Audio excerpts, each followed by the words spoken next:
The entire village gathered in the square that morning, whispering and pointing. A convoy of black SUVs rolled through the dusty streets, and when the door opened, their jaws dropped. The boy they had mocked, the one they called worthless, stepped out in a tailored suit. But what he did next changed everything. In the small village of Akobo, nestled between rolling hills and vast farmlands in rural Nigeria, there lived a boy named Kofi. He was 12 years old, thin as a reed, with eyes that sparkled with dreams too big for his circumstances. But in Akobo, dreams didn't pay for food. Dreams didn't fix the holes in your shoes. And Kofi's shoes.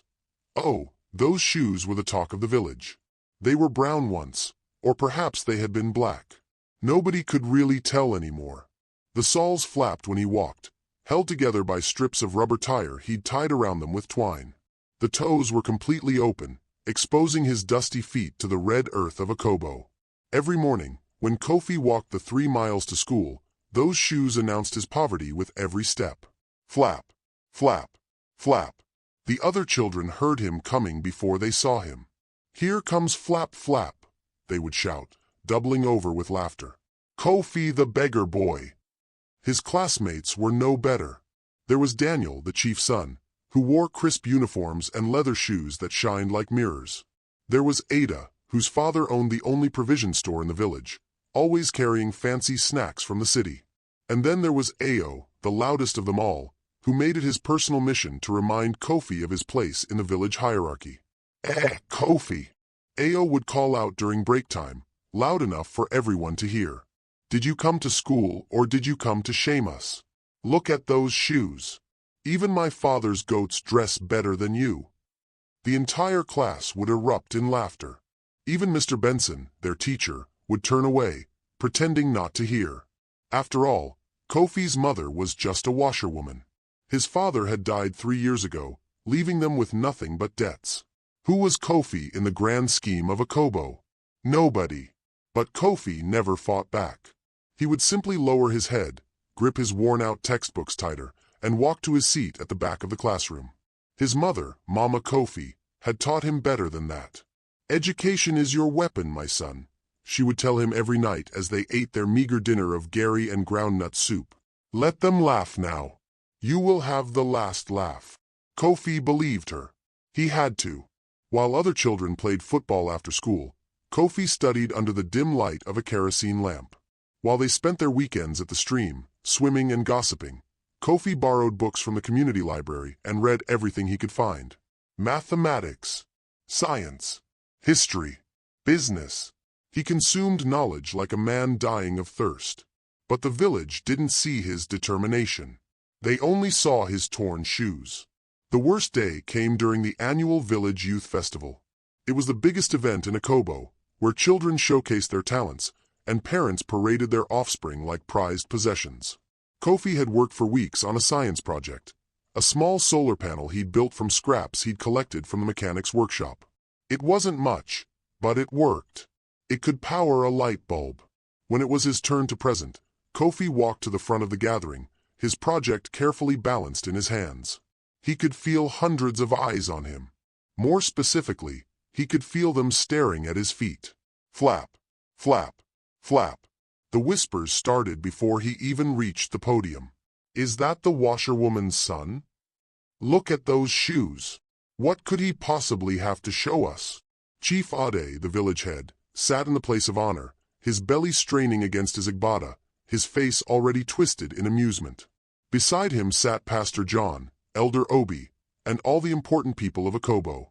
Their children sat in the front rows, dressed in their finest clothes. Kofi cleared his throat and began to explain his project. "This is a solar panel that can convert sunlight into electricity. In the future, villages like ours won't need to depend on expensive generators or a beg park well." Ao's voice cut through the air like a knife. "You cannot even afford good shoes, and you are talking about electricity? Should we use your torn shoes to conduct the current?" The entire gathering exploded in laughter. Even some of the adults couldn't contain themselves. Chief Ade slapped his knee, his jowls shaking with mirth. Pastor John covered his mouth, his shoulders trembling. Kofi stood there, frozen, his project suddenly feeling heavy in his hands. He looked at his mother in the crowd. Mama Kofi's eyes were filled with tears, but she nodded at him. "Finish," her expression said. "Hold your head up and finish." So he did. He demonstrated how the solar panel worked, even as the laughter continued. He showed them how the bulb lit up when placed in the sun. But nobody was paying attention anymore. They were too busy ridiculing him. "That boy has too much pride for someone who dresses like a street urchin," Elder Obi commented loudly. "Dreaming of electricity when he should be dreaming of a decent pair of shoes." When the presentation was over, Kofi didn't win any prizes. Those went to Daniel, who had simply recited a poem his tutor had written, and to Ada, who had performed a traditional dance. Kofi walked back to his seat, and something inside him shifted. The mockery, the laughter, the shame. He would remember this day. He would remember every single face in that crowd. That night, as he lay on the thin mat in their one-room house, listening to his mother's soft snores, Kofi made himself a promise. One day, he would return to Akobo. And when he did, everything would be different. Now, before I tell you what happened next, if you're enjoying this story of resilience and transformation, make sure you hit that subscribe button. Trust me, you don't want to miss how this boy's journey unfolds. We share powerful African stories like this every week, stories that inspire and remind us that our circumstances don't define our destiny. Now, let's get back to Kofi's journey. The years that followed were not kind to Kofi, but they were transformative. At 14, after completing his junior secondary school education, Kofi made a decision that shocked the entire village. He announced that he was leaving Akobo for Lagos. Lagos. Mama Kofi's eyes widened in horror. "That city will swallow you whole, my son. You are too young. Stay here, help me with the washing business, and—" "Mama, there is nothing for me here," Kofi said firmly, a maturity beyond his years settling over his features. "If I stay in Akobo, I will become like everyone else. I will accept that this," he gestured at their cramped room, at his worn clothes, "is all I deserve. But I know I am meant for more." Mama Kofi cried, but she didn't stop him. Deep down, she knew he was right. Akobo was a place where dreams went to die, where ambition was mocked as pride, where anyone who dared to rise above their station was pulled back down by a community that preferred everyone to remain equally poor. With just 2,000 naira in his pocket, money his mother had saved from months of washing clothes, Kofi boarded a bus to Lagos. He left behind the only home he'd ever known, the only people he'd ever been surrounded by. He left behind the mockery and the shame. But he didn't leave behind his hunger. Lagos was a beast of a city. It chewed up country boys like Kofi and spat them out broken and defeated. The noise, the chaos, the sheer overwhelming mass of humanity, it was nothing like quiet little Akobo. For the first 3 months, Kofi slept under the Oshodi Bridge with other homeless boys. He woke up at 4 in the morning to join the crowd at the motor parks, begging drivers to let him load luggage for tips. On good days, he made 500 naira. On bad days, he went to bed hungry. But Kofi had a plan. During the day, he worked. During the evening, he walked to the University of Lagos campus and sat outside lecture halls, listening to professors teach. The security guards would chase him away sometimes, but he always came back. He couldn't afford to enroll, but nobody could stop him from learning. He befriended a university student named David, who took pity on him and sometimes let him sleep on the floor of his dorm room. David would share his textbooks, his notes, even his meals when he could spare them. "Guy, why are you suffering like this?" David asked him one night. "You're smarter than half the students in my engineering class. Why not go back to your village? At least there you have family." Kofi looked up from the programming book he was reading, borrowed from the library. "If I go back now, I go back as the same boy they mocked. I'd rather die here in Lagos than return to Akobo as a failure." And so he persisted. At 16, Kofi got his first real break. A Lebanese businessman named Mr. Khalil owned an electronics repair shop in Ikeja, and he needed an assistant. The pay was terrible, just 15,000 naira a month, but it came with a small room in the back of the shop where Kofi could sleep. More importantly, it gave him access to technology. Kofi absorbed everything like a sponge. He learned how to repair phones, laptops, televisions. He taught himself coding by watching YouTube videos on Mr. Khalil's shop computer late at night. He learned about circuits, motherboards, software, hardware. Every piece of electronic equipment that came through that shop became his textbook. Mr. Khalil noticed his unusual hunger for knowledge. "You are not like other Nigerian boys," the Lebanese man observed one day. "Most boys your age want quick money. They want to do yahoo or become musicians. But you want to learn. Why?" "Because knowledge is the only thing nobody can take from you, sir," Kofi replied simply.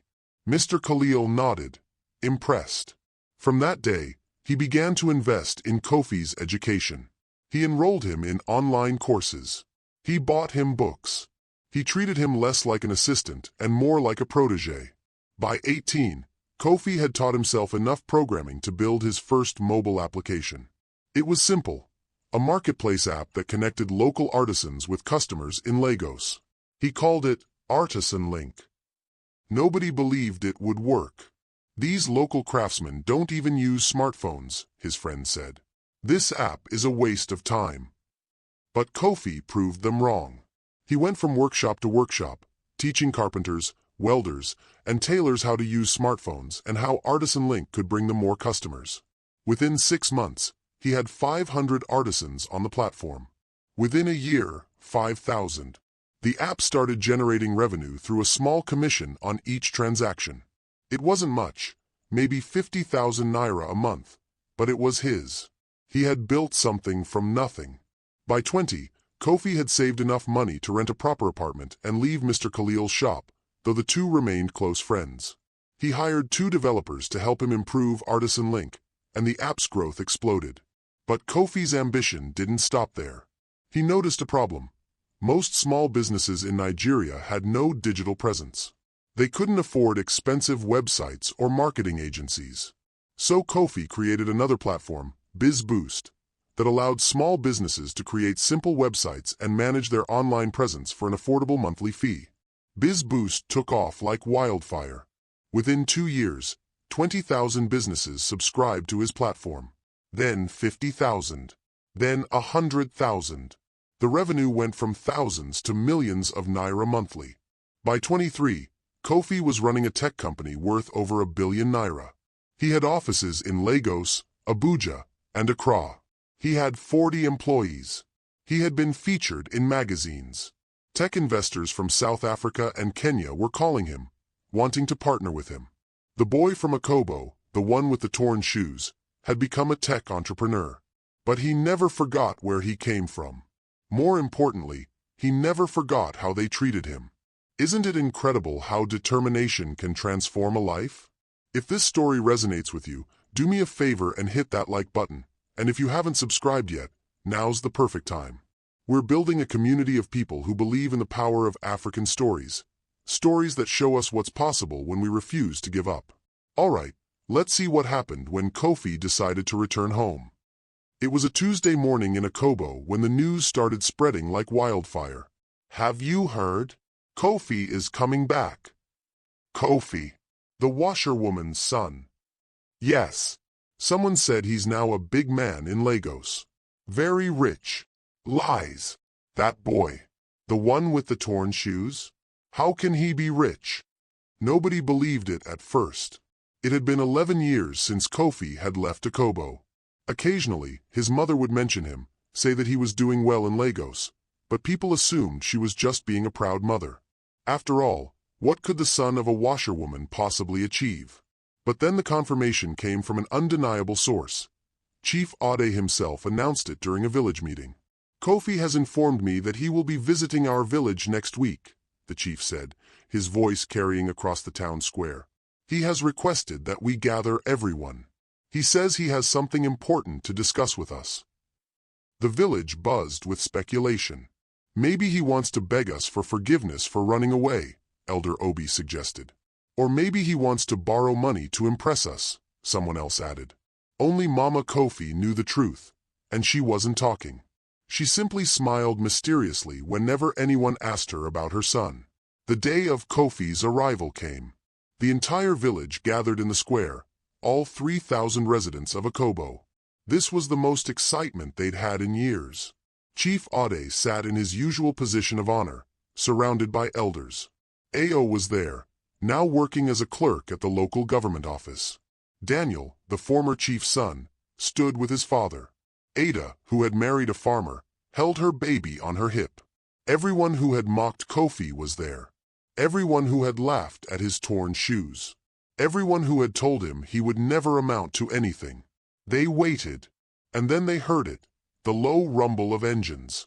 Not just one vehicle, but several. A convoy of 5 black SUVs rolled into Akobo, their tinted windows reflecting the morning sun. The vehicles were so clean, so pristine, that they looked completely out of place on Akobo's dusty roads. People had never seen cars like these in their village before. The convoy came to a stop in the square. The door of the middle SUV opened, and a man stepped out. At first, nobody recognized him. He was tall, well-built, wearing a perfectly tailored navy blue suit that probably cost more than most people in Akobo earned in a year. His shoes, Italian leather, gleaming, caught the sunlight. A gold watch adorned his wrist. Dark sunglasses covered his eyes.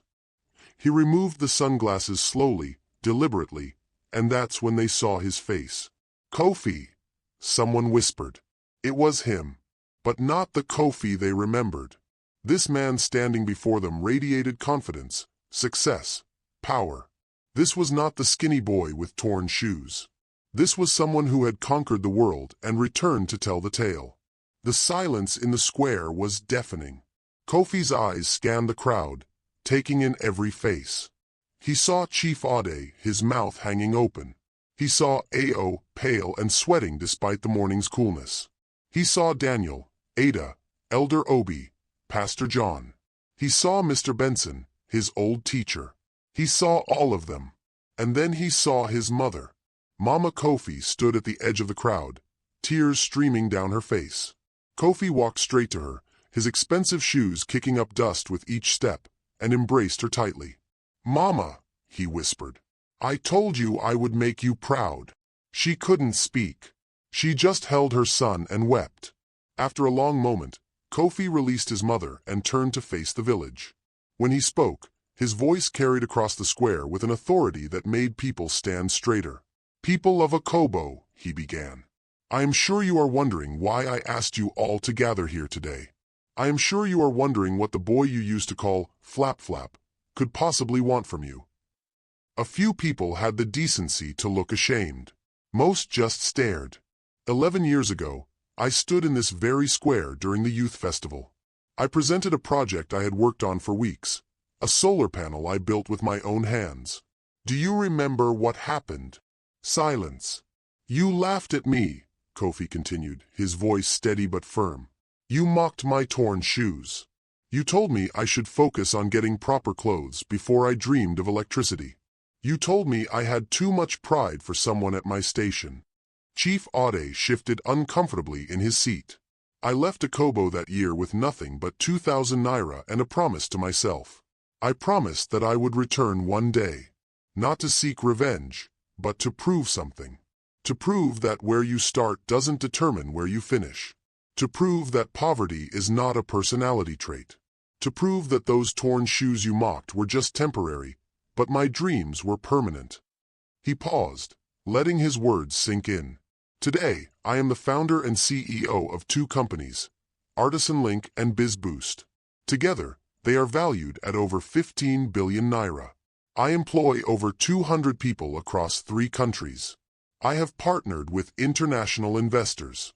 Last month, I was named one of Forbes Africa's 30 under 30. Gasps rippled through the crowd. 15 billion naira? That was unfathomable wealth in a village like Akobo. "But I didn't come here to boast," Kofi said. "I came here because Akobo is still my home, and despite how this village treated me, I believe it deserves better." He gestured to his assistant, a young woman in a sharp business suit who had emerged from one of the SUVs. She handed him a document. "I am announcing today the launch of the Kofi Foundation," he declared. "This foundation will do 3 things for Akobo. First, We will build a modern computer center and library where young people can access technology and education for free. Second, we will provide scholarships for 20 students every year to attend university. And third, we will establish a mentorship program connecting village youth with professionals in various fields. The crowd erupted. People were shouting, clapping, some were crying. But Kofi wasn't finished. "Chief Ade," he called out, his eyes finding the village head. "I remember you laughing the loudest that day. You told everyone that I had too much pride. Do you remember?" The chief's face turned ashen. He nodded weakly. "I want to thank you," Kofi said, and this surprised everyone. "Your mockery fueled me. Your laughter pushed me to work harder. So as a token of my gratitude, I am donating 5 million naira toward renovating the village health center. I hear it has been in terrible condition for years." Chief Ade looked like he wanted the ground to swallow him. He managed a weak, "Thank you." Kofi's gaze shifted to Ao. "Ao, you were my most faithful tormentor. Flap flap, you called me. Kofi the beggar boy. I heard you recently lost your job at the local government office due to downsizing." Ao looked terrified, probably expecting public humiliation. "My company is hiring," Kofi said simply. "If you're willing to work hard and humble yourself, there's a position for you in our Lagos office. The choice is yours." Ao's mouth opened and closed like a fish. He couldn't believe what he was hearing. One by one, Kofi addressed the people who had mocked him, showing them kindness where they had shown him cruelty. He offered jobs. He offered opportunities. He offered grace. Finally, he addressed the entire village one last time. "I want every young person in Akobo to understand something," he said, his voice passionate now. "Those people who mock you, who tell you that you can't achieve your dreams because of where you come from or what you wear, they are wrong. Poverty is not a curse. It's a challenge. And challenges can be overcome." He pointed to his feet, to those gleaming Italian shoes. "These shoes cost more than my mother earned in a year when I was growing up. But they don't make me better than the boy who wore torn shoes. That boy is still inside me. He's the reason I wake up every day determined to build something meaningful. He's the reason I refuse to give up when things get difficult." Kofi's voice grew softer, more emotional. "So to every young person who has ever been mocked for being poor, for wearing torn clothes, for having big dreams in a small place, your story is not over. It's just beginning. Let them laugh now. Work hard. Educate yourself. Stay focused. And one day you will return, not with bitterness, but with success. Not to gloat, but to lift others up." You know, stories like Kofi's remind us why we do what we do here on this channel. If his journey has inspired you, I want to see you back here next week for another powerful story. Hit that subscribe button and turn on notifications so you never miss an upload. We're not just sharing stories. We're building a movement of people who refuse to let their circumstances define them. Drop a comment below telling me, what's your torn shoes moment? What's the struggle that's going to fuel your success? I read every single comment, and I love hearing your stories. The transformation of Akobo began that day. Within 6 months, the Kofi Computer Center opened its doors, a modern air-conditioned facility with 50 computers, high-speed internet, and shelves full of books. Young people from Akobo and surrounding villages flocked to it, eager to learn the skills that had transformed Kofi's life. The scholarship program sent its first cohort of students to universities across Nigeria. Among them was a 13-year-old girl named Amina, who had been at the bottom of her class, wearing clothes too big for her, face already marked by the hardship of poverty. She had reminded Kofi of himself. The health center was renovated and equipped with modern facilities. For the first time in decades, women didn't have to travel 20 miles to give birth safely. But perhaps the most significant change wasn't physical. It was cultural. Akobo stopped mocking dreamers. When young people talked about leaving the village to pursue education or business, instead of ridicule, they received encouragement. When a child came to school in worn-out clothes, instead of laughter, they received empathy. The village had learned, through Kofi's example, that today's underdog could become tomorrow's champion. Ao took the job in Lagos. He was humbled by the experience, working under people younger than him, learning that success required more than just talk. But he was grateful.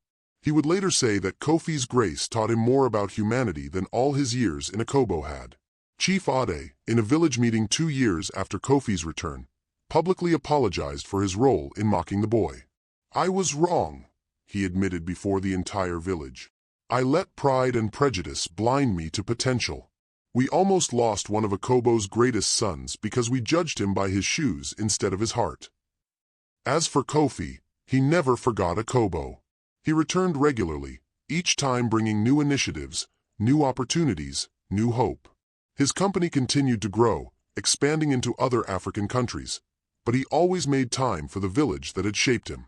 And Mama Kofi? The washerwoman who had raised a billionaire never had to wash another person's clothes again. Her son built her a beautiful house on the outskirts of the village, with running water, electricity, and a garden where she grew vegetables. She became a symbol of hope for every struggling parent in Akobo, proof that sacrifice and belief in your children could change destinies. Years later, when Kofi was invited to speak at a technology conference in South Africa, he was asked about the secret to his success. He thought for a moment, then smiled. "The secret is simple," he said. "Never let anyone else's limited vision become your reality. They mocked my torn shoes because they couldn't see past my circumstances. But I could see my future, and I walked toward it, one flapping step at a time, until those steps led me to success." He paused, his eyes distant, remembering that skinny boy in Akobo. Your beginning doesn't dictate your ending. Your torn shoes today are just preparation for the Italian leather you'll wear tomorrow. But you have to believe it first. You have to be willing to endure the mockery, the doubt, the laughter. Because on the other side of all that pain is a version of yourself that you can't even imagine yet. And when you finally become that person, Kofi concluded, remember where you came from. Return with grace, not vengeance. Lift others up. Break the cycle of poverty and mockery. That's how you create a real legacy. Back in Akobo, there's now a statue in the village square. It's not a billionaire in an expensive suit. It's a bronze sculpture of a young boy, thin and determined, wearing torn shoes that flap at the soles. The plaque beneath it reads, "Kofi, from torn shoes to triumph." Let this remind us that greatness can come from anywhere, and we should never mock the journey of others. Every day, children pass by that statue on their way to school. They touch those bronze torn shoes for good luck. They whisper their dreams to that young boy frozen in metal. And they walk a little taller, dream a little bigger, because they've learned the most important lesson Akobo ever taught.